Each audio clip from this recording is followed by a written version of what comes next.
My wife betrayed me and ran off with her affair partner expecting my family's trust fund, but I refused, exposed her greed, and coldly watched her return broke. For context, I'm Matt, 32 male, and my life has been, interesting to say the least. I grew up with a pretty decent amount of privilege because my parents had this huge trust fund set up for me. I know that sounds like I had everything handed to me, but honestly, it wasn't really like that. My parents didn't just dump a pile of cash in my lap and say, "Go nuts." They made sure I understood the value of hard work. My dad built his company from the ground up, and he was always reminding me that money doesn't grow on trees. I work at the company now, trying to keep things running smoothly. Anyway, because of this trust fund, I had a bit of a reputation in my social circles growing up. People thought I was some kind of spoiled rich kid who was going to throw parties on yachts or something. I wasn't that guy. Sure, I wasn't hurting for money, but I wasn't out here throwing cash around like confetti either. I kept my head down, worked hard, and tried to avoid anyone who only wanted to get close because of my family's money. But this story isn't about me being rich. It's about my ex-wife, Sarah. So let's backtrack to college. I wasn't really dating around back then. I wasn't interested in casual stuff, and if I'm being real, a lot of the girls I met just seemed more interested in my background than in me as a person. Then, out of nowhere, I met Sarah at a party. She didn't seem to know who I was, which was refreshing. We just hit it off, you know? It was easy. No pressure, no weird vibes. I took her to McDonald's for our first date. Yeah, I know, not exactly five-star dining, but she didn't care. We were just having a good time. She was different from everyone else I'd met. No gold digger vibes, no trying to impress me with anything flashy. She was just herself. We started seeing each other regularly after that. Things moved pretty fast, but it all felt natural. I'm not one of those guys who dates for years and years before making a decision. If I like someone and we click, I'm in. After about a year, I was head over heels for her. She was the first girl I ever brought home to my parents, which was a big deal for me. My folks absolutely loved her. I mean, what's not to love? She was smart, funny, and she always made it clear that she didn't need my money. She even refused any expensive gifts I offered, saying that kind of stuff could wait until we were married. Looking back, maybe that should have been a red flag, but I was so caught up in it, I didn't see it at the time. To me, she was the perfect match. She had her own job at this advertising firm, making decent money on her own. She wasn't after mine, right? Or so I thought. Anyway, we got married a year later. My parents threw this massive party for us and everything felt perfect. They even wanted to put Sarah on the trust fund as a beneficiary, which is a pretty big deal in my family. But Sarah didn't even seem fazed by it. That's another thing that really stuck out to me. She wasn't surprised at all by the money. She just nodded and thanked my parents like it was no big deal. Now that I think about it, she probably knew about the trust fund way before I even mentioned it. I guess she had her game plan all mapped out from day one. We were married for about 6 years, and during that time, she played the perfect wife. She got along with my parents great, showed up at every family event, and always made it seem like we were this happy, perfect couple. To anyone on the outside, we looked like we had it all: nice house, good jobs, everything seemed fine. But about a year ago, things started to shift. It wasn't anything big at first, just small stuff. Like Sarah started traveling a lot more for work. She'd always traveled for her job, but now it felt like she was gone every other week. I figured she was just busy, and since I was always working too, I didn't think much of it. I trusted her. The real turning point happened when my parents passed away, one after the other, within 6 months. Losing both of them like that wrecked me. I didn't know how to handle it, so I just buried myself in work. I was in charge of the company now, and I couldn't afford to let my emotions get in the way. I was working long hours, barely sleeping, just trying to keep everything running. Meanwhile, Sarah seemed distant. At the time, I chalked it up to her grieving in her own way, but she never once asked how I was doing. Not once. It's like she didn't even care that my world was falling apart. Still, I didn't want to be the guy who forces his feelings onto other people, so I let it go. I figured she'd come around when she was ready. 2 weeks after my mom's funeral, I decided to come home early from work and try to talk things out with her. I was thinking maybe we could take a trip somewhere just to get away from all the stress for a while. I even stopped by a flower shop and grabbed a bunch of roses, trying to be the good husband, do something nice for her. When I got home, that's when things really took a turn. I walked in, and there was Nick, her boss, sitting in the living room with his bags packed. At first, I thought maybe they were there to talk to me about the trust fund or something. It wouldn't be the first time we'd had to meet up about that stuff. But then Sarah came out with 2 suitcases of her own. She looked at me dead in the eyes and said, "I was going to leave a note, but I guess this works. I'm leaving you, Matt. Nick and I are going to Italy. And well, I'll be filing for divorce. Don't worry, though. Your parents made sure I'll be well taken care of." And just like that, she was gone. That's how it all started. One minute I'm coming home with roses, thinking I'm going to have a nice night with my wife, and the next thing I know she's walking out with her affair partner, not even looking back. So there I was, standing in my own living room, watching my wife and her boss walk out the door with their suitcases. It felt like I'd just gotten sucker punched. For a solid minute, I couldn't even move. I just stood there holding those stupid roses, trying to wrap my head around what the hell just happened. And before I could even process it, they were gone. Like they didn't just leave the house, they left my entire life. That night, I didn't do anything. I didn't text or call anyone. I just existed. You ever have one of those moments where everything's so messed up you don't even know where to start fixing it? That was me. I must have sat on the couch for hours, staring at the spot where Nick had been sitting with his bags. I couldn't even cry. I was too numb. The next morning, I woke up on the couch, still holding the roses. They were all crushed and wilted, which felt like a metaphor for my life at that point. I tossed them in the trash and decided I had to do something, anything, to feel like I had some control again. So I grabbed my phone and called Sarah, straight to voicemail, of course. I tried again. Same thing. She wasn't picking up, and honestly, I wasn't surprised. I texted her, "We need to talk. Call me when you can. Short, to the point." I didn't even know what I was going to say if she called back. I just knew I needed answers. Why? Why him? Why now? How long had this been going on? But Sarah didn't call back that day or the next. The silence was killing me. It was like 1 minute I had this life, this plan, and now it was just gone and nobody was talking to me. I wasn't going to tell my friends yet, not until I had all the pieces, but I felt like I was drowning in my own head. I went to work, I came home, rinse and repeat. Everything felt gray, you know? On day 3, I decided I couldn't take it anymore. I had to know more. I remembered Sarah had a close friend from work, Megan. I figured if anyone knew what was really going on, it would be her. Now, before you judge me, I'm not proud of what I did next, but desperate times, right? I'd scrolled through Sarah's texts while she was in the shower one day last week. I know, it's not cool to go through someone's phone, but something had felt off for a while, and I was too stupid to confront her back then. Anyway, I found Megan's number and called her. "Hey Megan, it's Matt, Sarah's husband." I tried to sound casual, but my voice cracked halfway through. There was a pause on her end, and I could tell she wasn't thrilled to hear from me. Hey Matt, is everything okay?" I could hear the tension in her voice, so of course I went in for it. "Listen, I don't know how much you know about what's going on, but Sarah left me with Nick. I need to know how long this has been happening." Another pause, longer this time. I could practically hear her weighing her options. Eventually, she sighed. "Matt, I'm really sorry. I didn't want to be involved in any of this. It's been going on for about a year. I told her it was wrong, but she didn't listen. A year! They'd been sneaking around behind my back for a year. I felt like my brain was going to explode. Megan, why didn't you tell me?"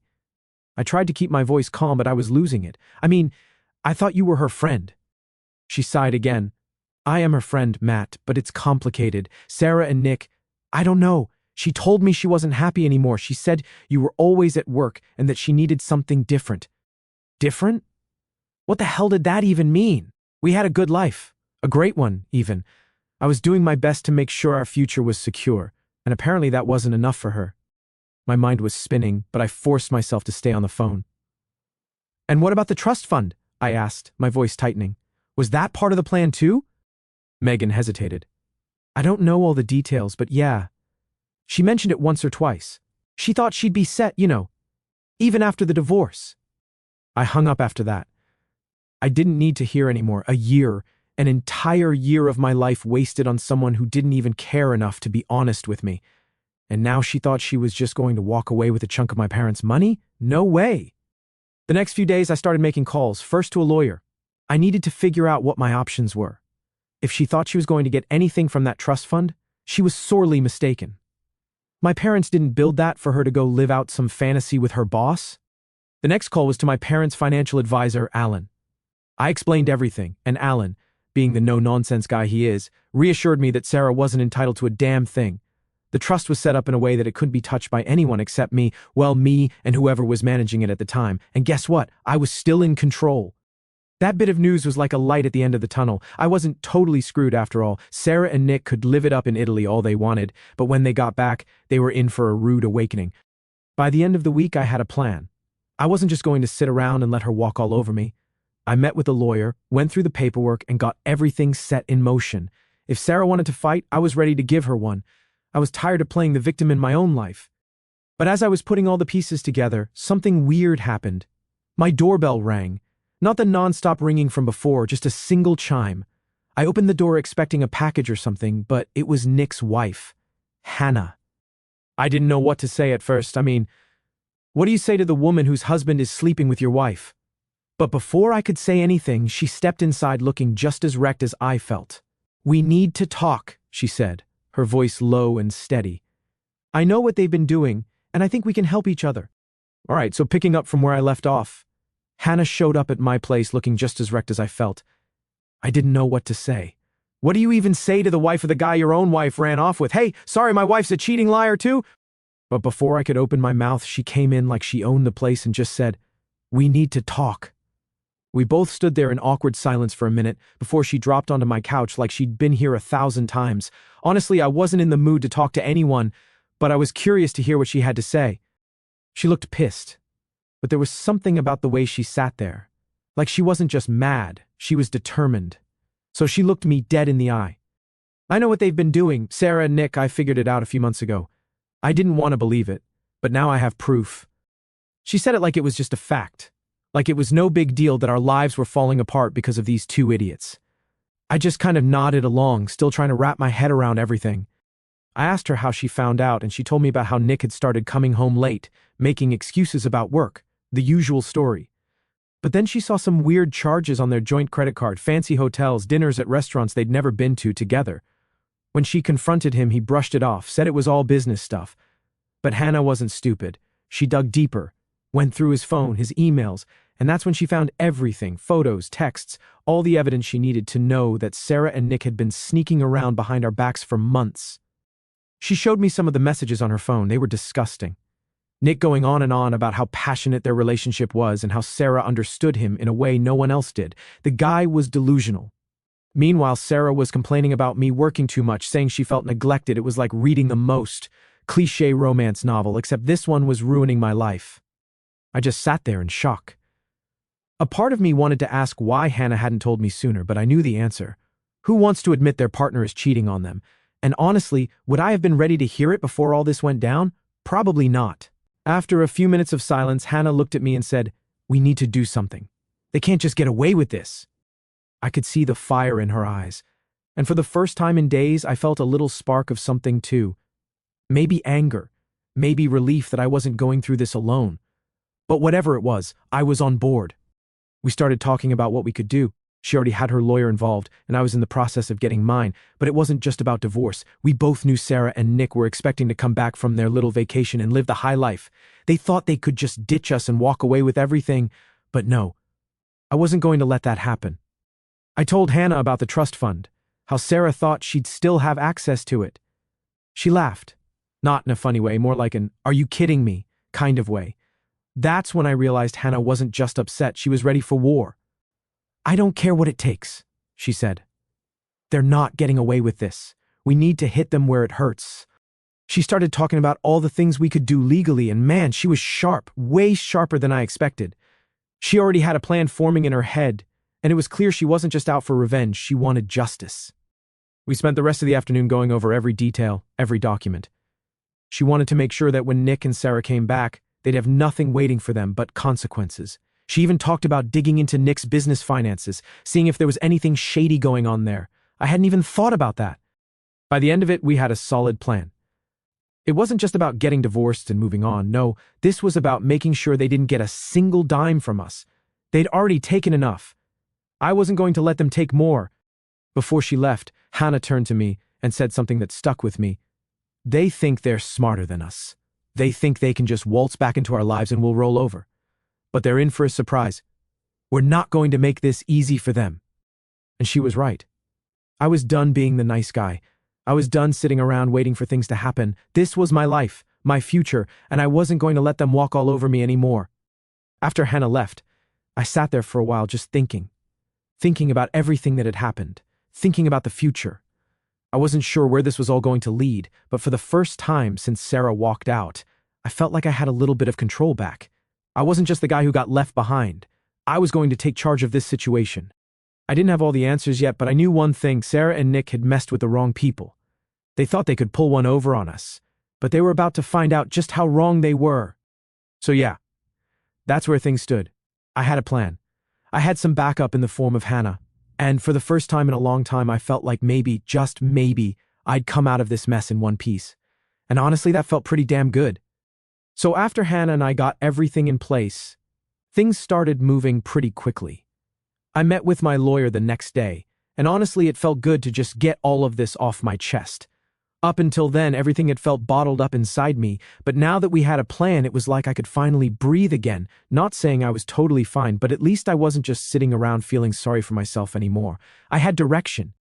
When I told my lawyer everything that happened, he didn't even flinch. He's been doing this for years, so nothing really surprises him anymore, but he took it all seriously, which I appreciated. He asked me about the trust fund, Sarah's involvement, all the legal stuff we'd need to block her from getting anything. Turns out my parents had set it up pretty airtight, and as long as I made a few small changes, Sarah was as good as cut off.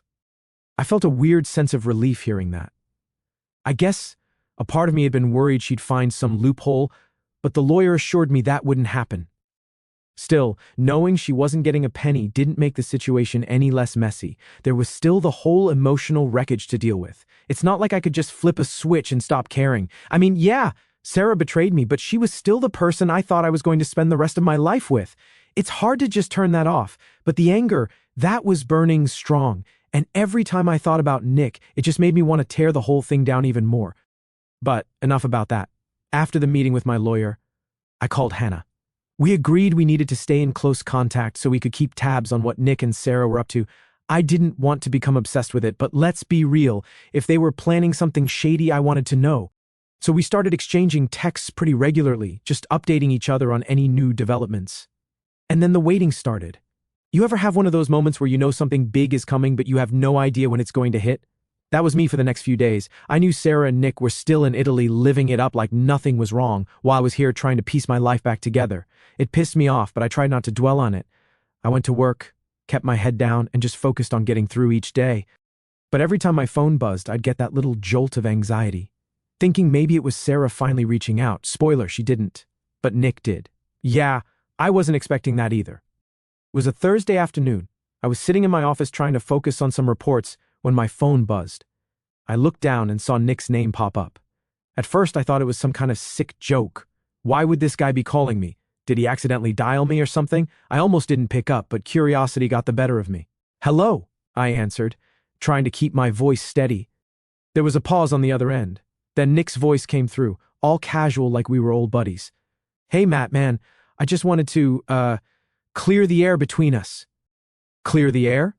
I almost laughed out loud. This guy stole my wife, wrecked my marriage, and now he wanted to clear the air? But I bit my tongue and let him talk. I know things have been kind of tense, but I just want you to know, Sarah and I, this wasn't personal. It just happened. His voice had that slimy tone, like he was trying to smooth things over with some half-assed apology. I couldn't help it, I snapped. Not personal? You're sleeping with my wife, Nick. How exactly is that not personal? There was another pause. Then he gave this awkward chuckle. I get it, man. You're upset. But let's not make this harder than it needs to be. Sarah and I are serious, and I think it'd be best if we all just moved on. I didn't know whether to punch something or laugh. The audacity of this guy. Oh, don't worry, Nick, I said, my voice dripping with sarcasm. I'm moving on. In fact, I've already talked to my lawyer. Sarah's not getting a dime, and neither are you. That seemed to catch him off guard. He stammered for a second before he managed to say, Wait, what do you mean? Sarah said? I cut him off. Sarah was wrong. My parents didn't leave their money to support you two running off to Italy together. The trust fund is protected, and you can tell Sarah she can kiss it goodbye. There was silence on the other end for a moment. I could practically hear the gears turning in his head as he tried to process what I just told him, and then, without another word, he hung up. I sat there for a second, staring at my phone, half expecting him to call back, but he didn't. I guess he finally realized the gravy train was over. A part of me felt satisfied, but another part just felt exhausted. It wasn't like this solved everything. There was still so much to deal with, and I wasn't looking forward to the inevitable showdown when Sarah got back, but at least now I had some leverage. They couldn't just walk all over me and expect to come out of this unscathed. Later that night, I got a text from Hannah. She'd heard from her lawyer that Nick was starting to panic. Apparently, he'd been counting on that trust fund to cover some of their debts, and now that it was off the table, he didn't know what to do. I couldn't help but feel a little satisfaction at that. Maybe it was petty, but after everything he'd put me through, it felt good knowing his plans were falling apart. Still, there was this weird feeling gnawing at me. I wasn't just angry anymore. I was tired. Tired of all the drama, the lies, the backstabbing. I didn't want my whole life to be defined by this mess. I wanted to move on for real this time. But I knew there was still more to come. Sarah wasn't back yet, and when she finally returned, I had no doubt she'd come looking for a fight. And I was ready for it. It didn't take long after Nick's phone call for the real storm to hit. Sarah was back. I got a text from her on a Monday morning. No, hey, no, how are you? Just, we need to talk. I knew it was coming. I had been preparing myself for this moment, but seeing those words on my phone still hit me hard. I didn't reply right away. I wanted to keep the upper hand, and honestly, I didn't feel like giving her the satisfaction of knowing how much this was bothering me. So I waited, went to work, tried to focus on my day like I wasn't gearing up for what was probably going to be the most awkward conversation of my life. She didn't wait long, though. When I got home that night, Sarah was there, sitting in her car outside the house like she had every right to be there. I hadn't seen her in weeks, and for a second it felt surreal. Like maybe this was all just a bad dream and she was going to get out of the car and tell me it was all some big mistake. But then reality hit, and I remembered exactly what she had done. I parked the car, took a deep breath, and got out. She stepped out of her car as soon as she saw me. I could see she was trying to look calm, but there was panic in her eyes. She had always been good at hiding her emotions, but not today. She looked rattled, and I knew exactly why. "Matt," she started, walking toward me. "We really need to talk." I didn't say anything right away. I just crossed my arms and leaned against my car, letting her make the first move. I could tell she didn't like that I wasn't rushing to engage. She was used to me always being the one to try and fix things, to smooth things over, but not this time. She hesitated, like she wasn't sure how to start, then blurted out, "I know you've been talking to a lawyer." I raised an eyebrow. She took a step closer, her voice getting a little more desperate. "Matt, this doesn't have to go down like this. We can figure this out. There's no need to drag lawyers into this." I almost laughed. No need to drag lawyers into this? She left me for another guy and then thought she could just waltz back in and settle things with a chat? I wasn't falling for that. "I'm not the one who brought lawyers into this, Sarah," I said, keeping my voice steady. "You left me. You made that decision. Now you're going to have to live with the consequences." She flinched, but she quickly regained her composure. "I didn't want it to be like this," she said, her voice softening. "I still care about you, Matt, but things just happened. I wasn't happy. You were always working. I felt alone." I felt my anger flare up, but I kept it in check, and instead of talking to me about it, you ran off with Nick. Her face flushed and she looked down at the ground. It wasn't like that. It wasn't planned. It just developed. I shook my head, not buying it for a second. "Developed? You expect me to believe this just happened out of nowhere? You've been with him for a year, Sarah. A year. Don't stand there and pretend like this wasn't a choice." She didn't say anything for a moment. I could see the gears turning in her head, trying to figure out what to say next. And then, of course, she went for the trust fund. "I know about the trust," she said, her voice getting a little firmer now. "We both know your parents set it up for us. I'm still entitled to my share." That's when I lost it. I didn't yell, but I couldn't hide the frustration anymore. "You're not getting a dime, Sarah. The trust was never for you. It was for me, and my lawyer has already made sure you won't see a cent." Her eyes went wide for a second. I think she was genuinely shocked. She had clearly banked on that money, probably thinking that no matter how bad things got between us, she'd still walk away with something. But not this time. "Matt," she said, and I could hear the panic in her voice now. "You can't do that. I gave you 7 years of my life. You can't just cut me out like this." I stood up straight and looked her dead in the eye. "You walked out. You gave up on us. And now you think you're entitled to the life my parents worked for? No, you made your bed, Sarah. Now you can lie in it." She looked like she was about to argue again, but then she stopped. Her whole demeanor shifted and she started tearing up. "Please, Matt," she whispered. "I don't know what to do. Nick's job isn't stable. We've got debts. I need your help." There it was. The real reason she was here. Not because she wanted to fix anything between us, not because she cared. She was here because she was desperate, because she needed me to bail her out. And that's when I knew, without a doubt, that I had made the right decision. "I'm sorry you're struggling, Sarah," I said, though my voice was cold, "but that's not my problem anymore." Her tears started falling, and for a brief moment I felt a pang of guilt. Not because I thought I should help her, but because a part of me still remembered the woman I fell in love with, the woman I thought I'd spend the rest of my life with. But that woman was long gone. I couldn't let my emotions drag me back into her mess. She didn't say anything after that. She just stared at me, tears running down her face. Finally, she turned and walked back to her car, shoulders slumped in defeat. I watched her get in and drive off. And for the first time since this whole thing started, I felt like I could finally move on. It wasn't the victory I imagined it would be. There was no big moment of satisfaction, no feeling of triumph, just relief. Relief that it was over.